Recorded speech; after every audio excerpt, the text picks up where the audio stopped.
Hey, shalom everyone. I'm Amir Tsarfati, live from somewhere in Southeast Asia with the family.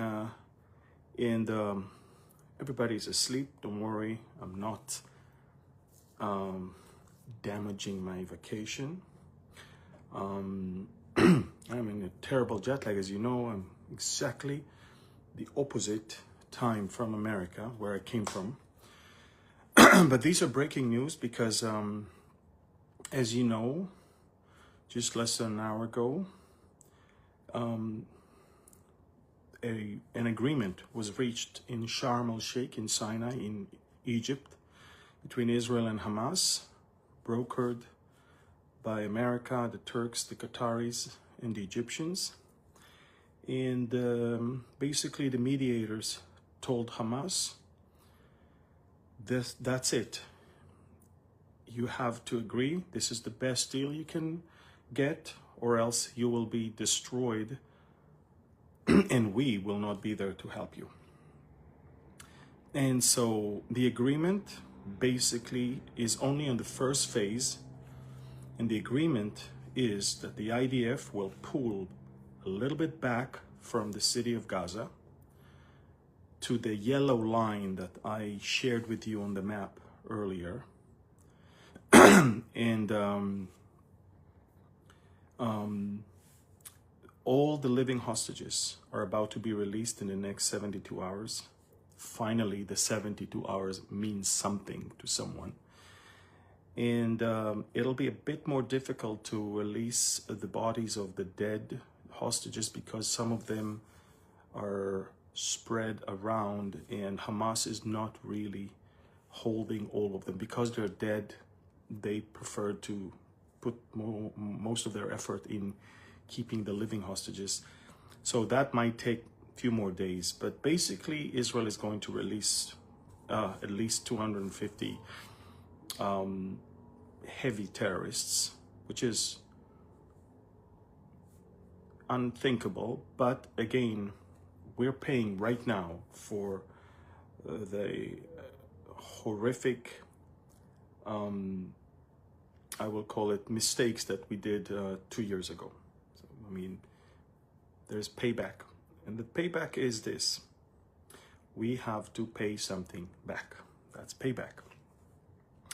And we are now at the point where we can save the lives of 20 and get all the remains of the other 28 and still control most of Gaza, stay along the Philadelphia corridor to make sure there's no weapons smuggling from Egypt, and stay all around Gaza within the Gaza Strip in a deep security perimeter to make sure no one poses a threat to the Israeli settlements near Gaza. So basically, the first phase is something that will take place in the first 72 hours. Now, what is the difference between this agreement and everything else that Hamas ever demanded before? Some people say, why didn't you reach this agreement a year ago? Well, because Hamas, up until today, insisted that first the IDF will fully withdraw from Gaza, and then they will release prisoners. Well, Hamas was shown today by the mediators that there is no such a thing. Israel will not withdraw fully from Gaza. And unless they give all the hostages at once, there is no deal.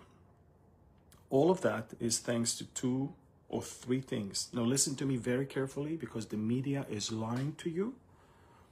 And I'm telling you, this is the truth and the real story behind the scenes. And I'm saying that knowing that many might not like me sharing that, but it has to come out. Now that the agreement is signed, it has to come out.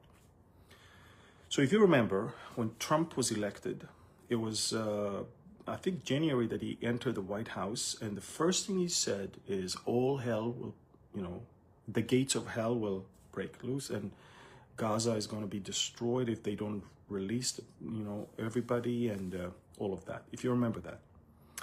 Netanyahu basically received a green light and a carte blanche. I mean, go and destroy Gaza. Well, Netanyahu said to President Trump, I cannot just destroy Gaza. We have hostages there. We need to get them back. And for the next few months, basically Trump realized that Hamas is saying no to every deal, and there were so many of them on the table, with Steve Witkoff trying to broker another ceasefire and another ceasefire and another ceasefire. But again, Trump realized that the Qataris are the problem. They're the ones that are telling the Hamas, don't give up, don't give up, don't give up, don't give up. In fact, the Qataris were the engine behind Hamas. They were hosting them, they were funding them, but they also used Hamas to stand against Israel. The Qataris will have one day to pay for the things that they did, not only to Israel, but also to America.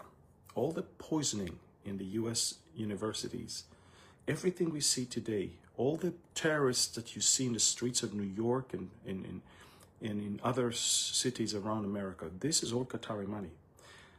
So listen to what happened. Trump realized that something has to be done. He needed first to finish his trip to the Middle East. He needed first to secure some deals. He needed first to get the trust of the Arab world once again.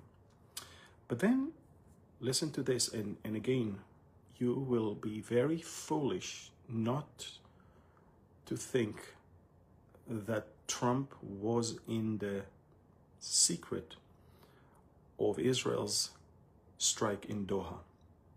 Israel realized that as we move into the Gaza city and close in on Hamas, still the problem is not the Hamas in Gaza, which is almost at the breaking point, but it's the rich pigs of Hamas in Doha that are wealthy and fat and staying in mansions and living in hotels and eating in five-star restaurants. They're billionaires. They're the ones that are saying no. And Qatar is the one that helps them to say no and tells them to say no. So basically, everybody understood something has to happen. Somebody has to rattle the cage to cause the leaders of Hamas to agree and to cause Qatar to stop playing games. Now you have to understand, Qatar is one of the biggest allies of America, not just because it's wealthy, mostly because the biggest airbase, or the biggest American base in the Middle East is in Qatar, Al Udeid base in Qatar. So beyond trade and beyond, money, there is an enormous US military presence in Qatar. And so you have to understand, Israel would never, ever fire a single missile towards a country where America has a huge military base without coordinating it first with the Americans.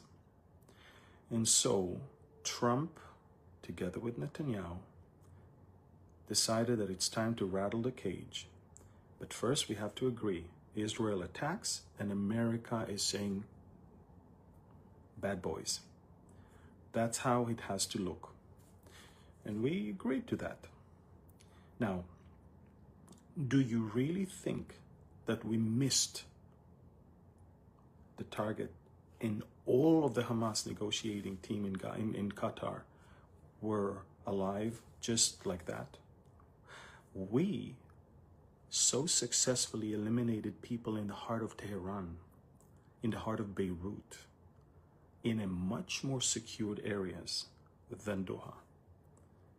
We pinpointed bedrooms and beds. We know exactly where they are.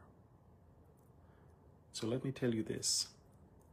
Israel basically striked Doha mostly to shock the Qataris, but to keep the Hamas negotiating team alive, so once the Qataris are shaken, and they come to Trump to beg for his defense, he will tell them, now it's time that you talk to Hamas and force them to accept the deal. And that is exactly what happened. You know, if we would have killed all of Hamas leaders, there would be no one to make deal with. And it'll last forever. So I'm saying, don't believe anyone that says that Trump didn't know about it or Israel did not tell him.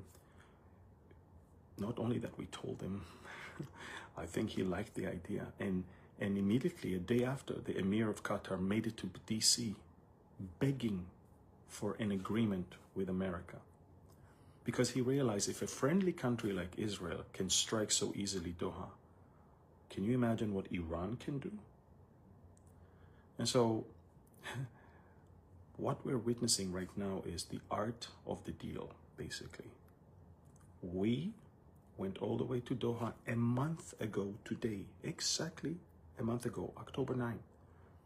We managed to go all the way to Doha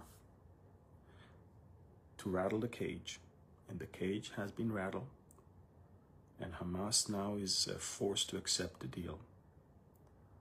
Trump twisted the arm of the Qataris. The Turks understood also the message.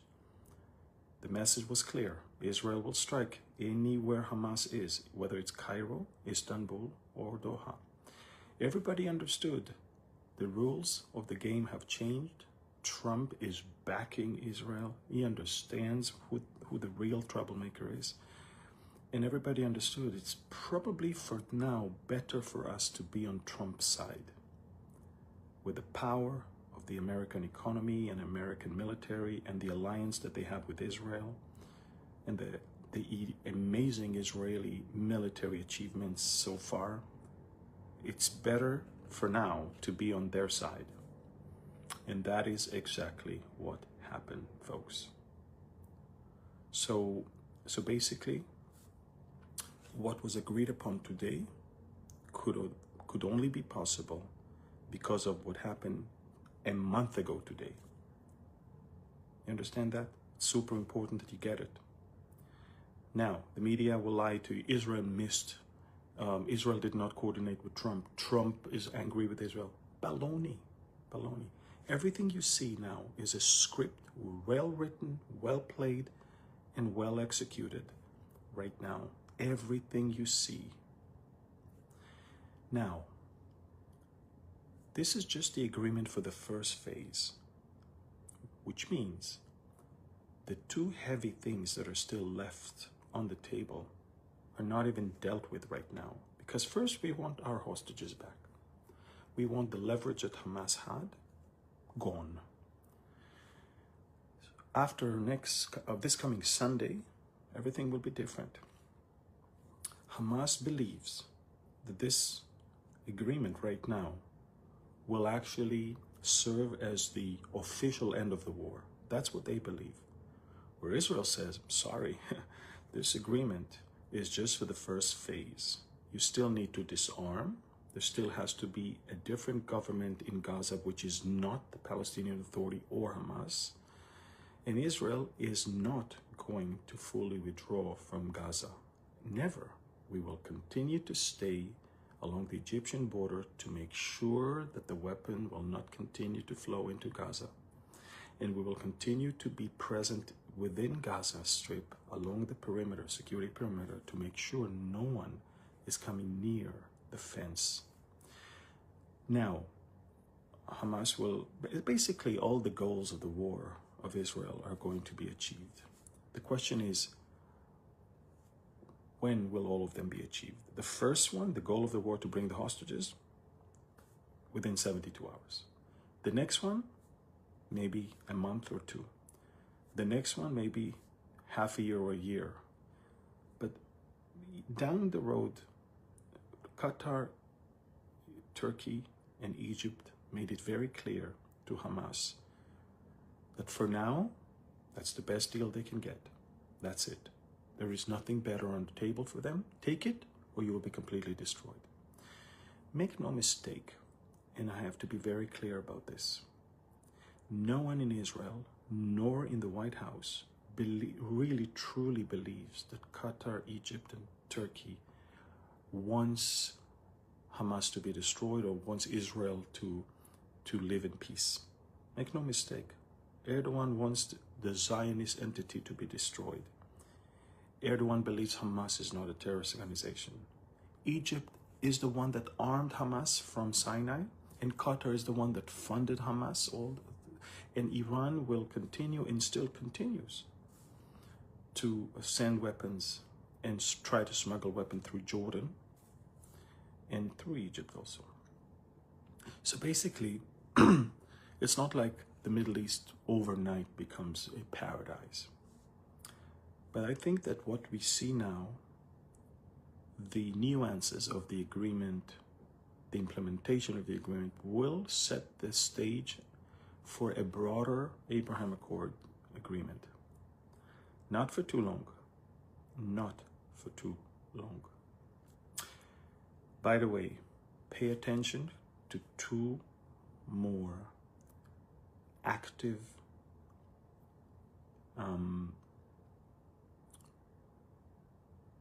arenas that will become very explosive in the next few weeks or days even. Now that the snapback sanctions are in action, and now that Iran cannot and is not allowed to import certain things and export certain things, the US is getting ready to blockade basically the Persian Gulf, not to allow the things that Iran is not allowed to get, not to allow them to go into Iran, and not to allow the things that Iran is not allowed to export to go out. And so massive US forces made it to the Persian Gulf in the last 72 hours. Also, Israel is on the highest alert for any wrong move of the Iranians to try to avenge what happened to them in June. So this is a very big thing that is happening right now. This is why Qatar needed an agreement with America. Qatar is not afraid that Israel never posed a threat on Qatar, because we don't just strike places without terrorists. We go after the terrorists. And we actually went after Hamas in a specific house, in a specific neighborhood. That's it. But Qatar knows one thing. Iran will try to destroy Qatar. If Qatar is going to be there when Iran might be attacked by America again. So the defense agreement between Qatar and America is now mostly because of what America is planning and what the situation is now in the Persian Gulf. That is very interesting. And the last thing I will tell you, keep your eyes on Sana'a in Yemen. Now that Israel is no longer going to be actively fighting within Gaza, all of our assets are going to be diverted to eliminating the Houthi threat. And trust me, that the Saudis wants us to do that, the Qataris wants us to do that. The Egyptians suffered billions of dollars of losses because ships were not coming through the Suez Canal and provided much needed revenues to the Egyptian failing economy. Everybody wants the Houthis to be dismantled. Only Iran wants them still alive, and Hamas, of course. So Israel will have to go and strike the Houthis as well very, very soon. So war is not over. It's just that we're going to shift the attention to other places. And I think everybody understands that 90% of Gaza is uninhabitable. By the way, I'm going to post on Telegram satellite photos of Gaza in 23 and Gaza today. Basically, it's amazing to see how the 2 million people that lives in Gaza right now are now shrunk to 20% of Gaza's territory. That's where they all are. west of Khan Yunis in a place called Al-Mawasi. Basically, the rest of Gaza is being dismantled and destroyed as we speak. By the end, by noon today, before this ceasefire will come to conclusion, or will come to effect, excuse me, Israel is now busy destroying as many terror infrastructures as we can. 90% of the buildings in Gaza are destroyed or uninhabitable. The Gazans really, truly don't have much to look forward to when it comes to staying in the Gaza Strip. Many of them, and that's part of the agreement, by the way, part of the 20 points is to allow anyone who wants to leave. This whole keeping them in just to press on Israel, it's over. That's it. Now, if you really care about them, if you really want them to have dignity and future, let them leave wherever they go, wherever they want to go.